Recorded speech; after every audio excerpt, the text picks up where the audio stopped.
नमस्कार, बहुत स्वागत है आप सभी का। आप देख रहे हैं राजपथ और आपके साथ मैं हूं अमृता। और राजपथ में सबसे पहले बात निकी यादव हत्याकांड की करेंगे, जिसमें लगातार सनसनीखेज खुलासे हो रहे हैं। निकी और साहिल की शादी पहले हो चुकी थी, लेकिन साहिल का परिवार दूसरी जाति की बहू स्वीकार करने के लिए तैयार नहीं था और इसीलिए बेटे की शादी की जानकारी होते हुए भी साहिल गहलोत के पिता ने खतरनाक साजिश रच डाली। देखिए रिपोर्ट।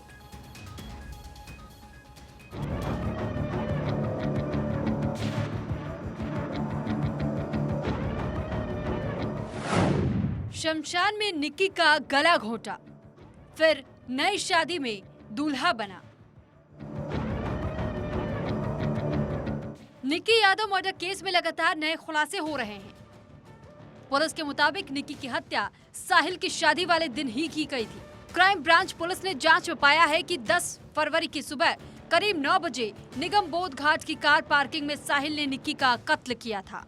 कत्ल के बाद पहले वो निक्की के शव को कार में लेकर इधर उधर घूमता रहा। शादी की तैयारियों के बीच साहिल लापता, पूरा खानदान कार लेकर ढूंढने दौड़ा। दरअसल शादी के दिन साहिल परिवार के पास मौजूद नहीं था। साहिल जब शादी वाली जगह पर नहीं पहुंचा तो परिवार वालों को चिंता हुई। उसके बाद साहिल के पिता वीरेंद्र साहिल के चचेरे भाइयों और दोस्तों के साथ उसे ढूंढने निकल गए। दोस्तों को मालूम था निक्की मर्डर प्लान, हत्या के बाद बने पहरेदार। साहिल को खोजने के लिए ये 3 अलग अलग कारों में निकले। परिवार वालों को निक्की के बारे में पता था, इसलिए साहिल के बारे में चिंता होने लगी। साहिल के पिता उसको लगातार कॉल कर रहे थे, हालांकि उसका फोन ऑफ था। जब साहिल के फोन ऑफ होने की जानकारी उसके भाइयों और दोस्तों को हुई, तब ये बात पता चल चुकी थी कि साहिल निक्की का हत्या करने वाला है। अपनी गाड़ी में सवार होकर 5 आरोपी साहिल से मिलने फौरन दिल्ली के पश्चिम विहार गए। 5 आरोपी जब पश्चिम विहार पहुंचे, तब उनकी साहिल से मुलाकात हुई। फिर साहिल को लेकर भाई और दोस्त शहर से बाहर ढाबे पर पहुंचे। जब साहिल फ्रिज के अंदर निक्की के शव को डाल रहा था, तब बाकी सभी आरोपी ढाबे के बाहर पहरा दे रहे थे।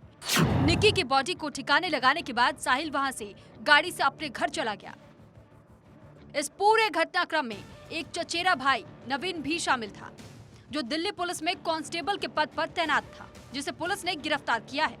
जानकारी के मुताबिक वो डाबरी पुलिस स्टेशन में पोस्टेड था। साहिल के पिता हैं वीरेंद्र और बाकी 2 कज़न हैं। एक मौसी का लड़का है नवीन और एक चाचा का लड़का है आशीष और 2 दोस्त हैं वहीं आसपास के ही, लोकेश और अमर। तो इन लोगों को हमने धारा 120 बी कॉन्स्पिरेसी, 201 एविडेंस मिटाना, 202 कानून को ना बताना और 212 हार्बरिंग ऑफ अक्यूज्ड, उसको शेल्टर देना किसी अपराधी को, उस सब धाराओं में इनको गिरफ्तार किया है। पुजारी से पूछताछ, शादी से परिवार अनजान, मां ने लगाई फांसी की गुहार। तहकीकात करते हुए पुलिस ग्रेटर नोएडा के डेल्टा 1 में बने आर्य समाज मंदिर भी गई। इस मंदिर में साहिल गहलोत और निक्की यादव ने शादी की थी। दोनों ने अक्टूबर 2020 में 7 फेरे लिए थे। मंदिर पहुंचकर दिल्ली क्राइम ब्रांच की टीम ने यहां के पुजारी से पूछताछ की। पुजारी से कागजात कब्जे में लिए गए। दोनों ने शादी करी और दोनों का सर्टिफिकेट पुलिस को बरामद हुआ और बताया जा रहा है कि 2020 में शादी की, 2018 से दोनों लिव इन रिलेशनशिप में रह रहे थे। 2018 में दोनों साथ रहने लगे और उसके बाद 2020 में दोनों ने खुशी खुशी रजामंदी के साथ में शादी कर ली, इसी मंदिर में आकर 1 अक्टूबर को।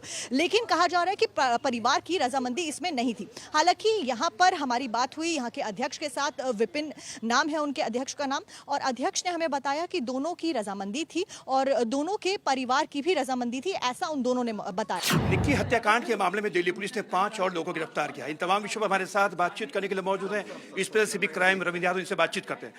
सर, ये बताइए कि सर इन 5 लोगों की जो गिरफ्तारी हुई है, सर कैसे गिरफ्तारी हुई इन 5 की?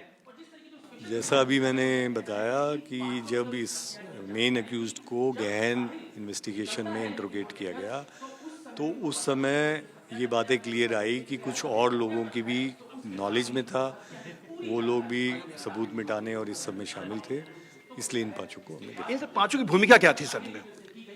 जैसा मैंने बताया, फादर को तो शुरू से पता था कि इसने शादी पहले की हुई है, और बाकी जो लोग हैं, जिसमें ये 4 लोग हैं, वो इसको लेने गए थे। उसको रास्ते में ये मिला, जब मर्डर करने के बाद इसने सारा बताया कि ऐसे ऐसे ये हो गया। फिर ये इसके साथ गए, बॉडी को वहाँ रखा, उसमें सारे शामिल थे, और फिर साथ में उसको बारात में ले। हालांकि पुलिस के खुलासे के बाद से परिवार का कहना है कि उन्हें निक्की और साहिल का शादी के बारे में पता नहीं था। निक्की का परिवार दिल्ली पुलिस की जांच में फिलहाल संतुष्ट है। पिता सुनील यादव का कहना है कि दिल्ली पुलिस ने उन्हें भी पूछताछ के लिए बुलाया है। दिल्ली पुलिस ने ये भी दावा किया है कि निक्की और साहिल की पहले ही आर्य समाज के मंदिर में शादी हो चुकी थी। क्या आपको पता था? नहीं, हमें पूरे परिवार में किसी को कुछ नहीं पता था इस बारे में। हम दिल्ली भी कानून में जो सख्त से सख्त सजा हो वो उनको मिलनी चाहिए। दिल्ली पुलिस ने भी आपको बुलाया मिलने के लिए? हाँ, बुलाया, इन्वेस्टिगेशन करने के लिए बुलाया हुआ। पीड़ित परिवार के घर पहुंचे राज्यसभा सांसद दीपेंद्र हुड्डा ने बेटियों की सुरक्षा पर सवाल खड़े किए हैं। हुड्डा के मुताबिक अब लोग अपनी बेटियों को दिल्ली में पढ़ने भेजने से भी डरेंगे। ये बड़ा हम सबके लिए चिंता का विषय बन गया जो दिल्ली में जो हो रहा है कि हम अपने बच्चों को कैसे भेजें। आज कंपटीशन की तैयारी करने के लिए लगभग हर परिवार से, हर घर से कोई ना कोई एक बच्चा दिल्ली जा रहा है। सरकार जिम्मेदारी ले, समाज जिम्मेदारी ले। मैं समझता हूँ कि आज हमारे सबके लिए एक बहुत गहरी चिंतन का विषय। बता दें, निक्की यादव हत्याकांड में क्राइम ब्रांच ने मुख्य आरोपी साहिल गहलोत के 2 भाइयों और 2 दोस्तों को भी गिरफ्तार कर लिया है। साहिल के पिता वीरेंद्र गहलोत को पहले ही गिरफ्तार कर लिया गया था। फिलहाल सभी आरोपी पुलिस रिमांड पर हैं। Bureau report, Bharat 24। तो अभी बात अब हरियाणा की भिवानी की कर लेते हैं, जिसमें भरतपुर के 2 लड़कों के कंकाल पाए गए थे। अब दोनों राज्यों की पुलिस बड़ी छापेमारी करते हुए 6 आरोपियों को इस पूरे मामले में गिरफ्तार भी कर चुकी है।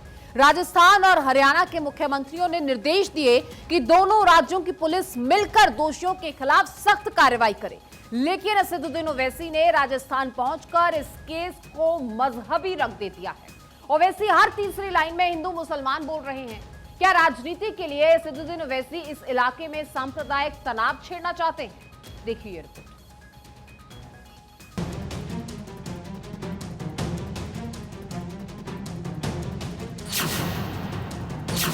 जुनैद नासिर हत्याकांड, ओवैसी ने बनाया हिंदू मुसलमान, सरकार सख्त, एक्शन में पुलिस, फिर क्यों दिया जा रहा है मजहबी रंग? भरतपुर के जुनैद नासिर के शव हरियाणा के भिवानी में मिलते हैं। वारदात की जानकारी मिलते ही पुलिस ने आरोपी रिंकू सैनी को गिरफ्तार कर लिया, जो 5 दिन की पुलिस रिमांड में वारदात के राज उगल रहा है। वहीं शिक्षा मंत्री जाहिदा खान ने पीड़ित परिवार से मिल मुआवजे का ऐलान भी कर दिया। आज जाहिदा की अगुवाई में प्रतिनिधिमंडल ने मुख्यमंत्री अशोक गहलोत से इस मसले पर मुलाकात भी की। पर दूसरी तरफ राजस्थान पहुंचे AIMIM चीफ ओवैसी इस मसले को हिंदू मुसलमान बनाकर इलाके में सांप्रदायिक तनाव पैदा करने की फिराक में है। उस मामले को लेकर मुखर हैं सर, कौन जिम्मेदार नसीर और जुनैद के लिए? दोनों सरकारें जिम्मेदार हैं। हरियाणा की भाजपा की सरकार और राजस्थान में अशोक गहलोत की सरकार। जब गोपालगढ़ में जो कंप्लेन दे दी गई थी, उसी वक्त अगर प्रशासन हरकत में आ जाता और उनको बॉर्डर क्रॉस करना ही था, तो आज जुनैद और नासिर जिंदा रहे थे। मगर उन्होंने कोई उसकी फिक्र नहीं की और यही समझा कि मुसलमान है, इनको छोड़ो, भगाओ। और बाद में आप देखते हैं कि क्या नतीजा निकलता है। माने 180 किलोमीटर दूर जली हुई गाड़ी और जली हुई लाशें निकलती हैं। जुनैद नासिर के परिवार वालों ने इस हत्याकांड में मोनू मानेसर पर आरोप लगाए। 2 राज्यों की पुलिस बड़े स्तर पर इस केस की तहकीकात कर रही, लेकिन ओवैसी हत्याकांड को दरकिनार कर हर जगह हिंदू मुसलमान चिल्ला रही है। जिस पे आरोप हैं वो कह रहे हैं कि हमने इस तरह की कोई घटना नहीं की। क्या कहना है, लेकिन क्यों इसको फिर हिंदू? वो छोड़िए ना, जो ये कह रहा है उसके वीडियो देखिए उसके वीडियो देखिए, फेसबुक पर जाकर उसका जो क्या लिखता है देखिए। हर शब्द में मुसलमानों के खिलाफ गाली, नफरत। गोली चलाया उसने, वो क्या लड़के 12th स्टैंडर्ड का बच्चा कासिम के ऊपर, आरोपी है, अरेस्ट नहीं करते। वारिस की मौत हुई, उसका वीडियो है, खून मुंह से खून बह रहा है। बाद में पुलिस ने कहा कि एक्सीडेंट से मौत हुई, बल्कि परिवार ने कहा कि मारा गया, और फिर उसने फेसबुक से उस वीडियो को डिलीट कर दिया। आखिर क्यों डर रहे हैं लोगों को? भाई इनका नाम आ चुका है ना, इनको अरेस्ट करिए, गिरफ्तार करिए, तहकीकात करिए। AIMIM के चीफ पर इस मुद्दे को अच्छे से बुलाने की सनक इस कदर सवार हो चुकी है कि वो दोनों राज्यों की सरकारों और पुलिस पर सवाल ही सवाल उठाते जा रही है। राजस्थान में कांग्रेस तो हरियाणा में बीजेपी की सरकार है। राजस्थान सरकार से लेकर पुलिस तक इस केस में बेहद गंभीर रही। बावजूद इसके ओवैसी हर किसी को एक ही तराजू में तौल रही है। AIMIM मुखिया का मसले को सांप्रदायिक रंग देना इलाके के लोगों के लिए भारी मुसीबत बन सकता है। बीजेपी की पॉलिटिकल पूरी लीडरशिप है। बीजेपी ने ऐसे लोगों को तैयार किया है जिनका काम सिर्फ यही है कि गरीबों पर, कमज़ोरों पर, मजलूमों को मारा और पीटा जाए, इनकी बेइज्जती की जाए, इनकी इज्जत को मिट्टिया मलीद की जाए, और इनकी प्रॉपर्टीज़ को, इनके कारोबार से इनको दूर रखा जाए, और उनको कभी कभी जान से मार भी देते हैं। बता दें, आरोपी मोनू मानेसर पर इलाके में पहले से कई केस दर्ज हो चुके हैं। वहीं बोलेरो में जिस जुनैद का कंकाल मिला वो भी इलाके का नामी गौ तस्कर रहा है। उसके खिलाफ गाय तस्करी के 5 मामले दर्ज हैं। जाहिर है ये गंभीर अपराध के तहत अंजाम दिया गया हत्याकांड है, जबकि लोगों के बीच जाकर ओवैसी जुनैद नासिर को शहीद करार दे रहे हैं। यकीनन दोनों की हत्या बेहद गंभीर अपराध है, लेकिन जिस तरह ओवैसी साहब लोगों में भावनात्मक उबाल पैदा कर रहे हैं, वो इस केस के साथ साथ सभी के लिए खतरा बन सकती है। शहीद नहीं है क्या? बिल्कुल शहीद हैं, बिल्कुल शहीद हैं। किसको तकलीफ हो रही है, पेट में दर्द हो रहा है, वो बताए, आके बताए हमको। अगर उनको शहीद नहीं हुए तो क्या बोलेंगे उनको? जिसको दर्द हो रहा है वो खुल के बोलें क्यों पेट में दर्द हो रहा है उनको। जुनैद नासिर मर्डर केस में पुलिस का दावा, गौरक्षकों ने अंजाम दिया हत्याकांड। सभी आरोपी हरियाणा के रहने वाले। हरियाणा के भिवानी में भरतपुर के 2 मुस्लिम युवकों की हत्या मामले में बड़ा खुलासा हुआ। राजस्थान पुलिस के मुताबिक गौरक्षकों ने दोनों लड़कों से मारपीट की, फिर उन्हें बोलेरो गाड़ी में आग के हवाले कर दिया। पुलिस ने यह खुलासा हत्याकांड के आरोपी रिंकू सैनी से पूछताछ के आधार पर किया है। पुलिस के मुताबिक सभी आरोपी हरियाणा के रहने वाले हैं। बता दें, जुनैद और नासिर के कंकाल एक जली हुई बोलेरो गाड़ी में हरियाणा के लोहारू से बरामद हुए। राजस्थान से अपहरण कर इन्हें भिवानी लाकर मौत की घाट उतार दिया गया। इस सनसनीखेज हत्याकांड के आरोप में पुलिस ने रिंकू सैनी को गिरफ्तार किया। सैनी के खुलासे के मुताबिक गौरक्षक जुनैद और नासिर को लेकर पहले पुलिस के पास गए थे। राजस्थान पुलिस रिंकू सैनी के इस आरोप की सच्चाई पता कर रही है। आरोपियों के मुताबिक पिटाई के बाद गंभीर हालत देखते हुए हरियाणा के फिरोजपुर जिरका पुलिस थाने की पुलिस ने इन्हें अपने पास रखने से मना कर दिया। इसके बाद इन्हें भिवानी जिले के लोहारू ले जाया गया। भरतपुर पुलिस ने हत्याकांड की जांच करते हुए 6 लोगों को हिरासत में ले लिया। पुलिस की अलग अलग टीमें भरतपुर और भिवानी में जांच के लिए छापेमारी कर रही है। वहीं हरियाणा के मुख्यमंत्री मनोहर लाल ने भी हत्याकांड के दोषियों पर सख्त कार्रवाई का भरोसा दिया। उन्होंने कहा कि दोनों प्रदेशों की पुलिस टीम साथ मिलकर काम कर रही है। बता दें, राजस्थान के शिक्षा राज्य मंत्री जाहिदा खान के नेतृत्व में एक प्रतिनिधिमंडल ने इस मामले को लेकर मुख्यमंत्री अशोक गहलोत से मुलाकात की। मंत्री जाहिदा खान ने मुख्यमंत्री से मुलाकात के बाद कहा, सीएम ने सभी आरोपियों को जल्द से जल्द गिरफ्तार करने का आश्वासन दिया है। जाहिदा खान के मुताबिक परिवार के सदस्यों ने न्याय और सभी आरोपियों की जल्द गिरफ्तारी की मांग की थी। मुख्यमंत्री ने आश्वासन दिया है कि आरोपियों को गिरफ्तार किया जाएगा और जरूरत पड़ने पर हरियाणा से सहयोग मांगा जाएगा। Bureau report, Bharat 24। और रुक करेंगे पटना से आ रही बड़ी खबर का, जहां पटना के जेटली गांव में पार्किंग विवाद हुआ और इसमें फायरिंग हुई है। 2 गुटों के बीच में फायरिंग, 2 लोगों की मौत हुई है। फायरिंग में घायल 3 लोगों का इलाज फिलहाल जारी है। पार्किंग से गाड़ी निकालने को लेकर यह विवाद हुआ, जिसमें 2 लोगों की जान चली गई। गुस्साए लोगों ने कई गाड़ियों में आग लगा दी।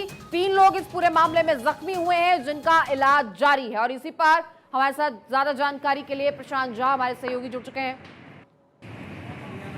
उनका रुख करेंगे, जानकारी भी उनसे लेंगे, लेकिन तस्वीरें भी आप देख रहे हैं किस तरह से पार्किंग विवाद में फायरिंग हुई है। उसके बाद से माहौल कैसे तनावपूर्ण हुआ, पत्थरबाजी हुई और लोगों ने गाड़ियां जला दी, एक दूसरे पर हमलावर रुख इख्तियार किया और किस तरह से यहां पर फोर्स को इन हालात को काबू करना पड़ा। स्थानीय पुलिस भी आप देख रहे हैं। तो इस तरह की तस्वीरें जब सामने आती हैं तो ये साबित हो जाता है कि किस तरह से सब्र बिल्कुल खत्म हो चुका है, सहनशीलता बिल्कुल खत्म हो चुकी है और एक मामूली विवाद किस तरह से लोगों की जान लिए हुए है। ये तस्वीर आप देख रहे हैं पटना से और जेटली गांव का ये पूरा मामला है, जहां महज पार्किंग को लेकर लोगों ने आग लगा दी। 2 लोगों की मौत हो गई, 3 लोग घायल हैं, इलाज जारी।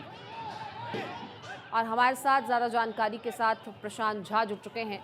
प्रशांत, आपसे समझना चाहेंगे कि आखिर विवाद कहां से शुरू हुआ और बात इतनी बड़ी कैसे हो गई कि महज पार्किंग को लेकर वहां पर आग लगा दी जाती है, माहौल इतना तनावपूर्ण हो जाता है कि फोर्स यहां पर पहुंचती है और इन हालात को काबू करती है, 2 लोगों की जान चली जाती। देखिए, ये पूरा मामला पुराना विवाद है और ये विवाद है उमेश राय और उनके पड़ोसियों के बीच में। और आज यह विवाद इसलिए चरम पर चला गया कि जिस जगह पर उमेश राय के परिवार के लोग गाड़ी लगाते थे वहां पर गिट्टी गिरा दिया गया था और भवन निर्माण के लिए। और इस मामले को लेकर के जब लोगों ने विरोध किया तो उमेश राय के परिजनों ने घर से राइफल निकालकर ताबड़तोड़ गोलियां चलानी शुरू कर दी। लगभग 50 के आसपास राउंड गोलियां चली हैं, जिसमें 5 लोग घायल हुए, जिसमें से 2 लोगों की मौत हो गई। एक स्पॉट डेथ हो गया, जबकि दूसरे की मौत एनएमसीएच से पीएमसीएच ले जाने के क्रम में हुई है। और ये पूरा का पूरा मामला जो है ये जेठली गांव का है। ये पटना का ग्रामीण इलाका है, ये नदी थाना क्षेत्र है और उसी इलाके में ये घटना आज घटी है। और इस घटना के बाद आसपास के इलाकों में जो मृतक और जो विक्टिम फैमिली है उसके समर्थन में लोगों ने गाड़ियों में तोड़फोड़ करना शुरू कर दिया। और जो इसमें आरोपी हैं उमेश राय और उनके परिजन, उनके घरों पर भी हमला किया है, उनके घर में भी आग लगाने की कोशिश की गई है। और इस मामले में पुलिस ने तत्काल कार्रवाई करते हुए उमेश राय को अपनी हिरासत में लिया है और लोगों की तलाश जारी है। लेकिन 2 लोगों की मौत हो गई है पटना में दिन दहाड़े। दोनों एक ही जाति से आते हैं और ये लोग बाढ़ की वजह से जो फ्लड आता है पटना में जो फ्लड आता है उस फ्लड की वजह से ये लोग जेठली गांव में आके बस गए थे और उसी में ये बिल्कुल प्रशांत जी तस्वीरें देख पा रहे हैं हम, बेहद ही दुर्भाग्यपूर्ण ये मामला सामने आया है। बहुत शुक्रिया आपका इस जानकारी के लिए। अब आगे बढ़ेंगे और बात करेंगे दिल्ली के उप मुख्यमंत्री मनीष सिसोदिया की। दिल्ली के डिप्टी सीएम आज सीबीआई के सामने पेश नहीं हुए। उन्हें शराब घोटाले में जांच एजेंसी ने पूछताछ के लिए बुलाया था। अब सिसोदिया के मुताबिक सुप्रीम कोर्ट के एमसीडी मेयर पर दिए गए फैसले के बाद से ही उन्हें खुद की गिरफ्तारी की आशंका थी। हालांकि बीजेपी का कहना यह है कि भ्रष्टाचार को छिपाने के लिए सिसोदिया अब खेल खेल रहे हैं। बहरहाल ये रिपोर्ट देखिए और पूरी खबर समझिए।